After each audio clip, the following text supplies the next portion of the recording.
Welcome to Washington in Focus. I'm Jeremy Lott. Joining me today is the Center Square's State House reporter, Brett Davis. Brett, we're going to be talking about a proposed wireless device tax, and I really liked your headline on this one, so I'm going to read it. It was, "Proposed wireless device tax does not compute," critics tell House Finance Committee. How did you get inspired to write that headline?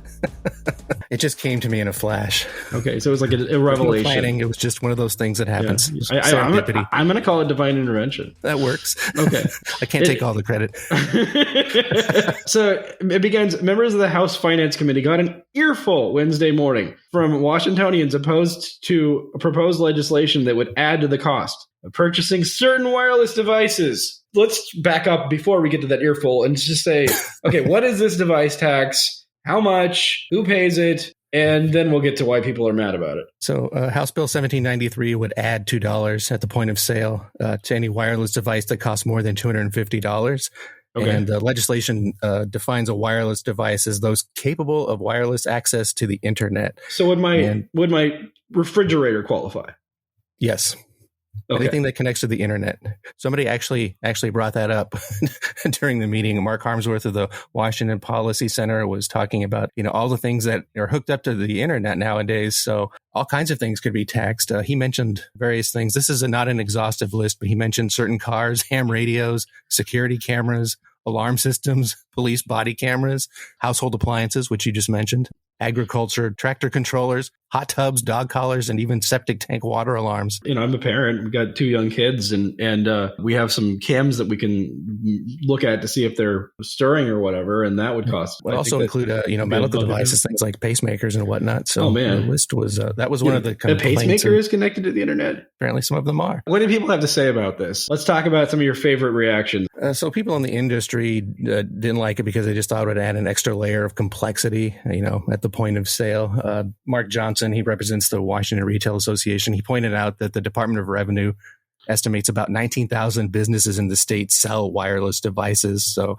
he said, that's quite a few businesses that will be impacted by having to collect and remit this tax on a regular basis. Emily Shea of the Washington Association of Washington Business, said it would overly complicate matters.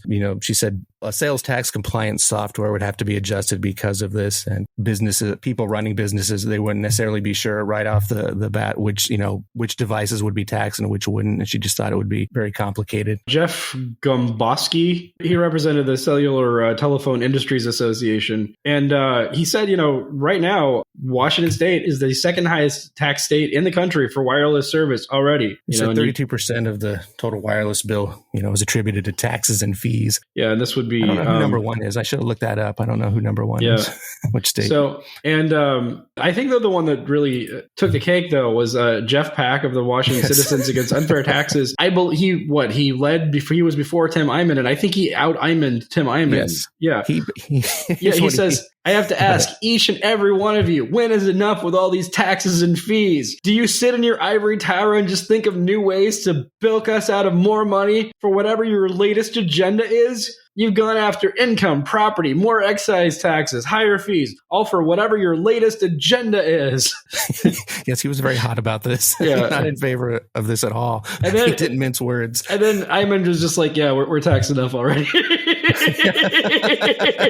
That guy out-Eyman Tim Eyman? Yeah, I think he did. Even possible? Although Eyman brought some numbers with him to try and, back that up. He said from, 2012 through 2022, the legislature's raised taxes 41 times. Cumulatively will cost the taxpayers $62.3 billion. He said that's on top of, one of the highest sales taxes in the nation, high property taxes, and his pet cause, increasing card tab renewal fees. Basically, he said enough is enough. He really let it go. The one that really got me, though, was that there's the new digital inclusion unit of the State Department of Commerce, because everything has to be inclusive. You must be referring to the newly appointed managing director, Emily Grossman. Yeah. I loved her response, because this is the administration here. This is they did not sign on to this. They said we've signed in other on this bill, like not supporting, not opposing, Other. The reasoning was that it anticipates funding that was not included in the governor's proposed budget. So they were in favor of the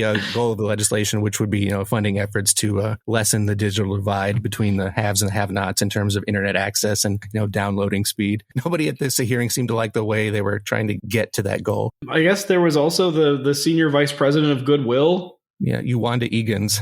She also signed in as other. Correct. Yeah, she said access to connectivity, digital technology, and most importantly, digital literacy training is needed more than ever to help find employment and navigate life. So she was, again, like everyone, nobody there was against the goal of the legislation. They just didn't like the way, they didn't want another tax foisted upon the people to, to fund getting rid of the digital divide. So yeah, one of the things that they brought up as part of this, though, that it's a real issue, which is that often the compliance cost of taxes in terms of time and effort and just, wonderful things to deal with can be at least close to as costly as the taxes themselves. And this would basically nickel and dime, well, not nickel and dime, but I mean, I don't know, maybe with inflation. Yes, this would inflationarily nickel and dime a lot of Washington consumers, but the businesses a lot of businesses would then have to collect this and remit it. And, maybe with software that it would be made easier, but at least initially it would be difficult. Probably be more than nickel and dimes according to the fiscal note during the next biennium. Yeah, what is this? What are they going to raise with this thing?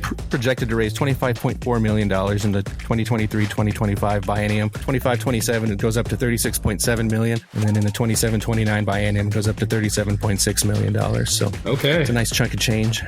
Well, listeners can keep up with this story and more at thecentersquare.com. For Brett Davis, this is Jeremy Lott. Please subscribe and thanks for listening.